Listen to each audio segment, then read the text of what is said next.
Eto si Flower. Kinagat kasi ako niya. Naglalaro kasi kami kanina. Tas yan, papaluin ko, nagtatakip na mukha, ayaw niya ng mapalo. Para siyang bata. Ayan, tingnan niyo, oh, nakikipaglaro. Pero pinapagalitan ko siya dyan kasi nangangagat. Tinatakpan niya yung mukha niya kasi nga inaambaan ko siya ng palo. Ayan, oh, tingnan niyo, oh. Para siyang pero galit na galit yan. Gustong mangagat. Pinapagalitan ko yan na wag mangagat. Wag ganun ang laro niya. Ayan, tingnan mo, oh. Parang bata siya na pag aambaan mo siya ng palo. Parang din siya. Yung bang may defense mechanism din siya. Ayan, oh. Tinatakpan niya yung mukha niya. Ganyan.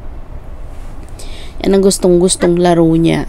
Tapos pagka naasar yan, parang ahas na manunuklaw. Kakagatin niya yung kamay mo. Ewan ko ba tong na to? Poodle na to. 5 months pa lang yan. 1 week siyang na-vaccine. Yan. Ganyan ang epekto ng vaccination niya. Parang nangangagat. Yan. Pero ang cute-cute niya. Kalambing. Yan. Demo, tahol ng tahol. Galit na siya dyan. Mamaya-maya yan, mangangagat na. Yan ang gustong-gustong laro niya.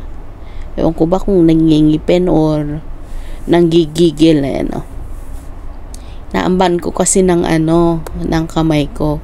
Tas may anino. Tinitingnan sa may pader. Parang cute-cute niya. Napakalambing na aso. Sarap laruin ng ganyan. Ayaw niya ng pinapagalitan. Pag nasa labas naman, pag pinagalitan mo, tatakbuhan ka. Ayan. Tatakbuhan ka niyan. Ayaw magpahuli. Ayan. Ang cute-cute niya.